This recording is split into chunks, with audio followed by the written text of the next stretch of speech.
بسم اللہ الرحمن الرحیم اعوذ باللہ السمیع العلیم من الشیطان الرجیم بسم اللہ الرحمن الرحیم الحمد للہ الذی زین الانسان بنور العقل وکساہ بحلل الحیاء وجعل الجلع سمة اہل الجہل والعما والصلاة والسلام علی سید الانبیاء معلم الاخلاق ومرب الارواح محمد وآلہ الطاہرین مصابیح الدجا وسفن النجا۔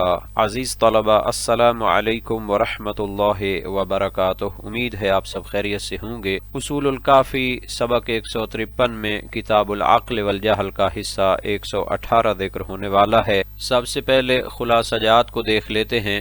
گزشتہ درس میں جنود عقل و جہل میں سے نظافت اور قدر کے بارے میں تفصیل کے ساتھ گفتگو ہوئی ہے۔ اس درس میں عقل و جہل کے لشکروں میں سے حیا اور جلع کے مفہوم شناسی، قرآنی و روایی شواہد اور شارحین کافی کے متعلق گفتگو ہونے والی ہے۔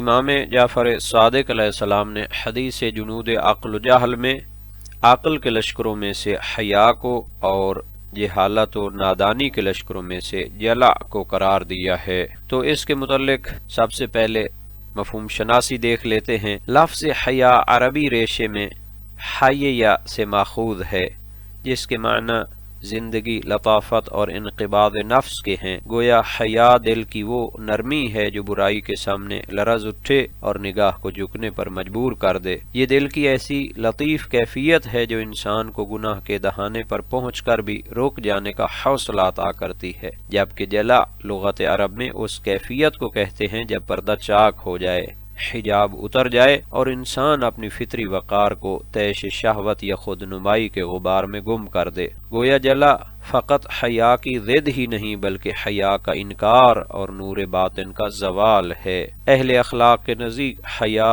ایمان کا آئینہ ہے اور باطن مومن کی حلاوت یہ وہ باطنی سپر ہے جو نفس امارہ کے تیروں کو روکتی ہے۔ حیا سے کردار میں متانت پیدا ہوتی ہے، زبان نرم ہو جاتی ہے اور نگاہ میں خوف الہی جھلکنے لگتا ہے۔ جلع اس کے برعکس ہے، بے خوفی و بے باکی کا نام ہے۔ جب دل پر ظلمت غالب آ جائے اور انسان کے باطن سے حجاب تقدس اٹھ جائے، جلع انسان کو وہیں پہنچاتا ہے جہاں حیا نہ ہو، ایمان نہ ہو، وقار نہ ہو۔ جہاں تک قرآنی اور روایی شواہد کا تعلق ہے تو قرآن کریم میں حیا کا جلوہ اس منظر میں جھلکتا ہے جہاں فرمایا گیا فجاءته احداهما تمشی علی استحیاء، سورہ قصص 25۔ ایک صالحہ خاتون انکسار و وقار کے ساتھ چلتی ہے، یہی حقیقی حیا ہے جو ظاہری حجاب سے بڑھ کر باطنی حشمت کا اظہار کرتی ہے۔ اور سورہ نور میں مومن مردوں اور عورتوں کو فرمایا قل للمؤمنین یغضوا من ابصارہم ویحفظوا فروجہم، یہی حیا کی عملی تجلی ہے۔ نگاہ کی طہارت، دل کی حفاظت اور اعضاء کی عفت سب اس میں شامل ہیں۔ نبی اکرم صلی اللہ علیہ وآلہ وسلم نے فرمایا الحیاء من الایمان، حیا ایمان کا ایک شعبہ ہے۔ نیز فرمایا اذا لم تستحی فاصنع ما شئت، جب حیا ختم ہو جائے تو انسان جو چاہے کرے، یعنی حیا نہ ہو تو عقل کا سپاہی مر چکا ہے اور جہل کی فوج غالب آ چکی ہے۔ جہاں تک اہل علم و عرفان کی آراء کا تعلق ہے تو حکماء و متکلمین نے فرمایا کہ حیا عقل عملی کی علامت ہے، کیونکہ یہ نفس کو ضابط قبیح پر آمادہ کرتی ہے۔ وہ کہتے ہیں العقل نور یمنعک عن القبیح والحیاء ظل ذلک النور، عقل روشنی ہے اور حیا اس کا سایہ ہے۔ امام غزالی فرماتے ہیں الحیاء اصل کل خیر ومن نزعت منہ الحیاء نزعت منہ الرقۃ والایمان، جس سے حیا چلی جائے اس کے دل سے نرمی اور ایمان بھی رخصت ہو جاتا ہے۔ ملا صدرہ کے نزدیک حیا ادراک النقص فی حضرت الکمال، یعنی جب انسان کامل کے حضور اپنے نقص کا شعور پائے تو دل پر ایک باطنی انقباض طاری ہوتا ہے، یہی حقیقی حیا ہے۔ اس کے مقابل جلع وہ حجاب ظلمانی ہے جو انسان کو اپنی ہی کمیوں سے غافل کر دیتا ہے۔ عارفان باللہ کے نزدیک حیا دو مرتبوں کی ہے، حیاء العبد من الخلق لوگوں کے سامنے شرم جو ظاہری آداب سے تعلق رکھتی ہے، حیاء العبد من الحق، رب کے حضور شرم جو عرفان و محبت کی گہرائیوں سے پھوٹتی ہے۔ جب بندہ اپنے رب کی بارگاہ میں خود کو ناچیز دیکھتا ہے تو دل کے نہاں خانوں میں ایک لرزاں ادب پیدا ہوتا ہے، یہی حیاء عرفانی ہے۔ جہاں تک جناب ملا صدرہ شیرازی کے نظریے کا تعلق ہے تو انہوں نے اس موضوع کے بارے میں مختصر مگر جامع گفتگو فرمائی ہے۔ ان کے کلام میں نہایت عمیق فلسفیانہ اور اخلاقی انداز گفتگو پائی جاتی ہے، لیکن ملا صدرہ نے اس حدیث کو الحیاء وضدہ الخلع کے عنوان سے نقل فرمایا ہے، جیسا کہ محاسن اور بعض دوسری حدیث کی کتابوں میں بھی اسی طرح لفظ نقل ہوا ہے۔ سب سے پہلے وہ حیا کی حقیقت کو بیان کرتے ہیں۔ ملا صدرہ کے مطابق حیا کی اصل حقیقت ایک طرح کا انکسار، نرمی اور جھکاؤ ہے جو انسان کی حیات میں پیدا ہوتا ہے۔ یہ کیفیت انسان کے لیے ہے، اللہ تعالی کی ذات کے لیے حقیقتاً ممکن نہیں، کیونکہ انکسار محدودیت کی علامت ہے اور اللہ تعالی ہر نقص و محدودیت سے منزہ ہے۔ ذلک لا یصح فیہ تعالی واطلاقہ علیہ علی سبیل المجاز، اگر اللہ تعالیٰ کے لیے یہ لفظ استعمال ہوتا ہے تو وہ مجازن ہوگا، یعنی وہ حقیقی معنی میں استعمال نہیں ہوگا، یعنی اللہ تعالیٰ اس طرح معاملہ فرماتا ہے جیسے کوئی با حیا شخص کرتا ہے، یعنی بدی نہیں کرتا، قبائح اس سے صادر نہیں ہوتی۔ فرمایا الحیاء غریزۃ انسانیہ یوجد فی بعض الناس، حیا ایک انسانی غریزہ ہے جو بعض لوگوں کے اندر فطری طور پر موجود ہوتا ہے۔ حدیث میں ہے الحیاء من الایمان، اس حدیث کی وضاحت میں فرماتے ہیں یہاں حیا کو ایمان کا حصہ قرار دینا تشبیہ و مجاز کے طور پر ہے، کیونکہ ایمان انسان کو معاصی اور گناہوں سے روکتا ہے اور حیا بھی انسان کو معصیت سے روک دیتا ہے۔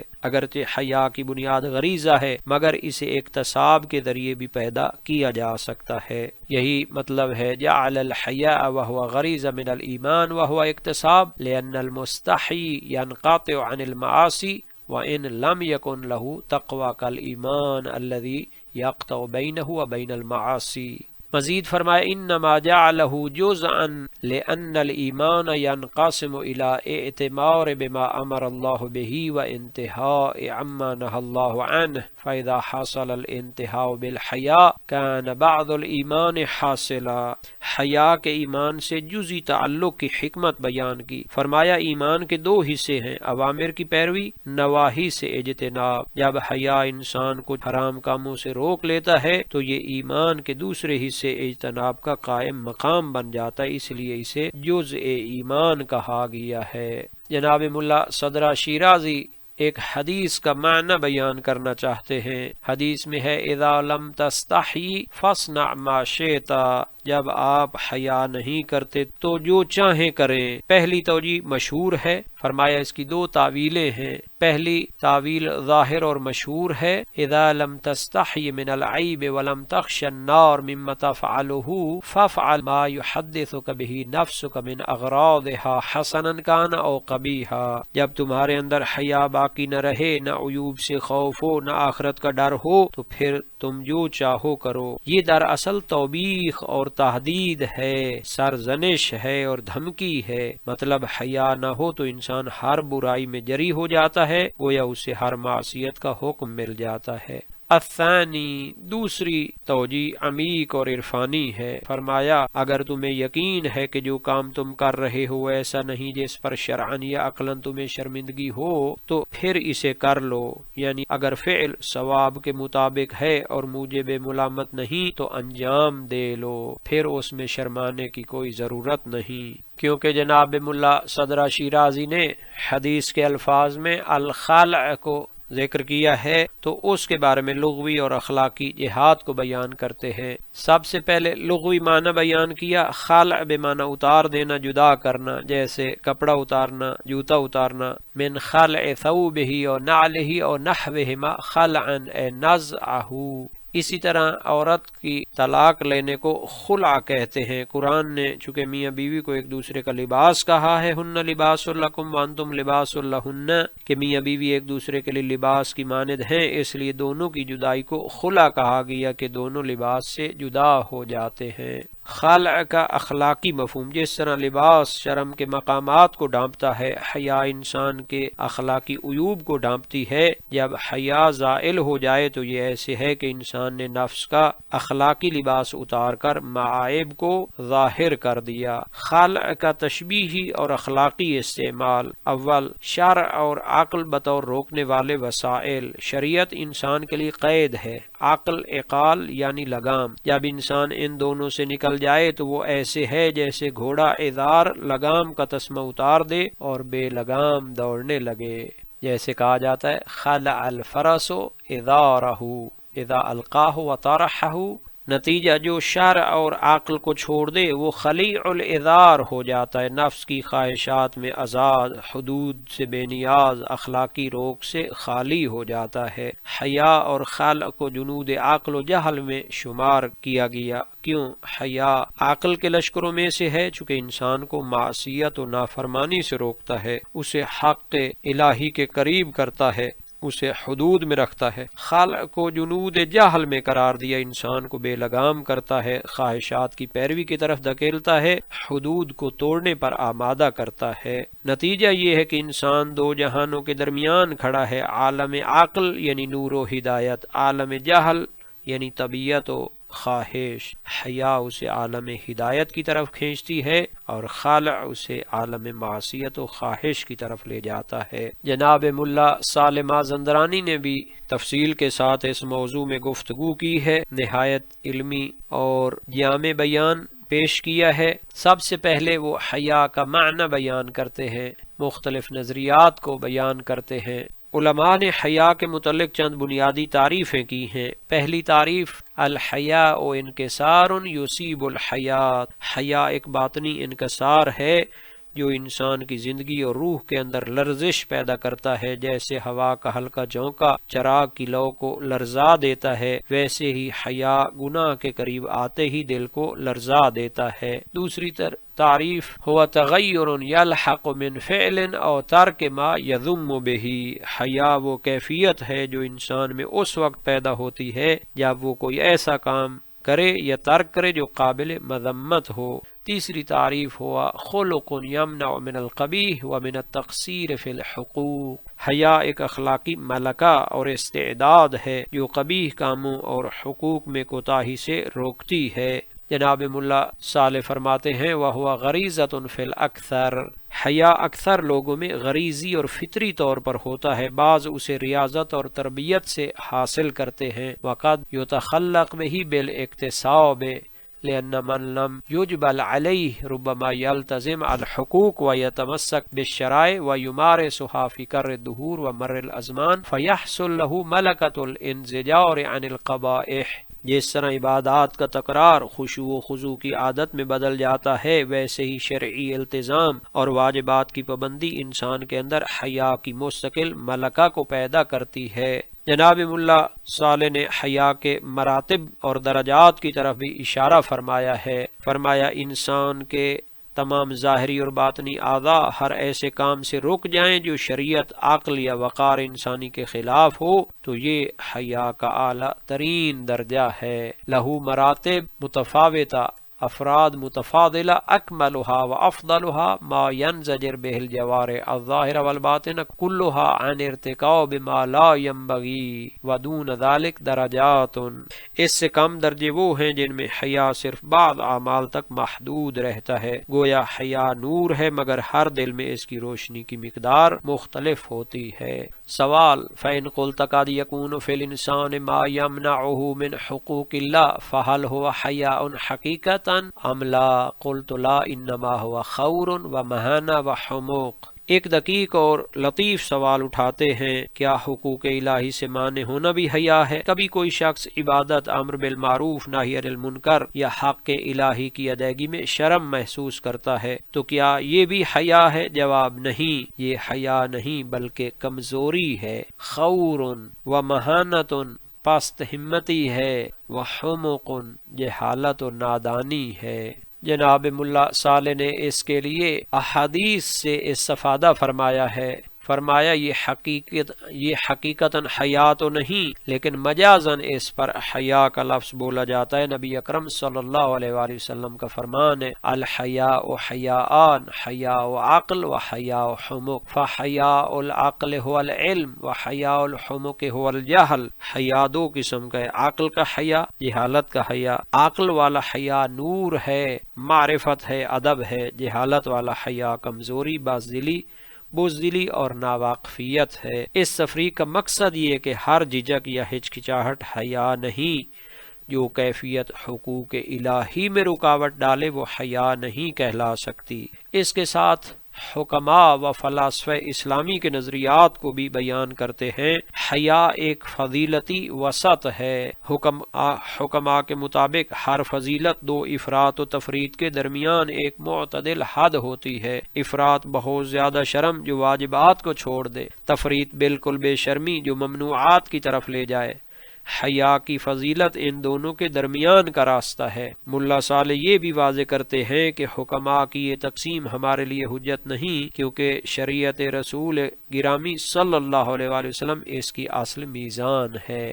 پس خلاصہ یہ ہے کہ ان کے نزدیک حکماء سے جو منقول ہے ان الحیا منہ سکینہ و وقار و منہ ضعف و فیما نقل عنہم فی باب الاخلاق، اسی طرح ان سے باب اخلاق میں نقل ہوا ہے کہ ہر فضیلت نفسانی اس کی ایک وسط ہوتی ہے اور دو مذموم طرفیں افراط و تفریط ہوتی ہیں، تو حیا وہ حد وسط ہے جو افراط یعنی خور اور استحیاء سے ہٹ کے ہے، چونکہ وہ مذموم ہے، چونکہ وہ ترک واجبات تک پہنچاتا ہے، جیسے امر بالمعروف اور نہی عن المنکر بھی نہ کرے خور کی وجہ سے، کمزوری کی وجہ سے۔ اور اس کی ایک طرف تفریط ہے کہ خلاع جس کو کہتے ہیں، یعنی اصلا انسان بے شرم ہو جائے، تو یہ بھی مذموم ہے چونکہ اس سے انسان حرام کاموں کا ارتکاب کرنے لگتا ہے۔ جناب ملا صالح نے اپنے مطلب کو واضح کرنے کے لیے احادیث سے بھی استفادہ فرمایا ہے۔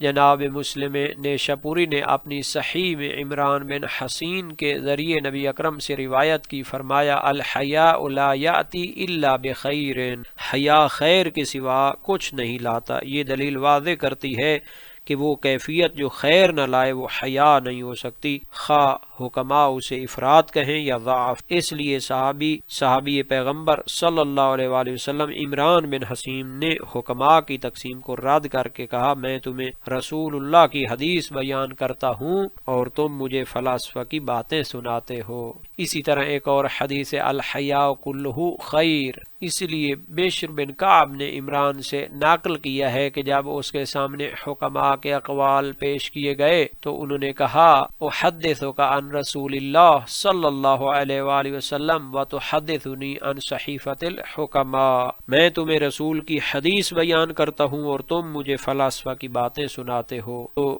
ان کا انکار دلیل ہے کہ لا وجہ لمعارضۃ السنہ بقول الحکماء۔ یؤیدہ ایضا قول المحقق الطوسی حیث ادى الحیاء من انواع العفة الحاصل من الاعتدال في القوة البشریہ وعرفہ بأنہ انحصار النفس عن ارتکاب القبائح احترازا عن استحقاق المذمہ۔ ملا صالح نقل کرتے ہیں کہ خواجہ نصیر الدین طوسی نے حیا کو عفت کی شاخ قرار دیا ہے۔ فرمایا حیا وہ کیفیت ہے جو انسان کو قبیح کاموں سے باز رکھے تاکہ مذمت کا مستحق نہ ہو۔ یہ تعریف اس امر کی کھلی دلیل ہے کہ جس جھجک سے اچھا کام رک جائے وہ حیا نہیں۔ فإنه صریح فی ان انحصار النفس عن ارتکاب المحاسن لغرض ما لیس بحیاء، کہ جس کیفیت کی وجہ سے انسان اچھے کاموں کو چھوڑتا ہے اس کی غرض جو بھی ہو پھر وہ حیا میں شامل نہیں ہے۔ جناب ملا صالح مازندرانی آخر میں فرماتے ہیں کہ کبھی حیا کی نسبت اللہ تعالی کی طرف دی جاتی ہے تو یہ مجازن ہوگی، تو اس کا معنی یہ نہیں کہ اللہ میں کوئی کمزوری پائی جاتی ہے، بلکہ اللہ اپنے بندوں پر فضل و کرم کے معاملے میں ایسے برتاؤ کرتا ہے جیسے کوئی صاحب حیا کرتا ہے، یعنی اس کے افعال میں قباحت کا احتمال نہیں۔ یہ حیا تشبیہ ہی نہیں استعارتاً ہے۔ حیا کے مقابلے میں انہوں نے خلع کا لفظ ذکر کیا ہے، حیا کے مقابلے میں انہوں نے جلا کا لفظ استعمال کیا ہے۔ وہ قلت حیا ہوتی ہے، صحاح اللغہ جوہری میں اس کا معنی ذکر ہوا ہے، یا پھر خلا کے عنوان سے ہے جو کہ اتارنے کے معنی میں ہے اور اس کا بھی معنی ذکر فرمایا ہے۔ جلا ہو یا خلا ہو، دونوں صورتوں میں مراد یہ ہے کہ جب انسان قلت حیا کی وجہ سے بے باکی، فحش گوئی اور حرام کاموں کی طرف جائے، یا اپنے اوپر جو حیا کا لباس ہے اس کو اتار دے اور حرام کاموں کا ارتکاب کرے، تو گویا وہ جہالت اور نادانی کی طرف راغب ہوا ہے۔ جناب ملا صالح مازندرانی اسی مطلب کو بیان فرماتے ہیں کہ انسان دو عوالم کے بیچ ہے، عالم ہدایت اور عالم غوایت۔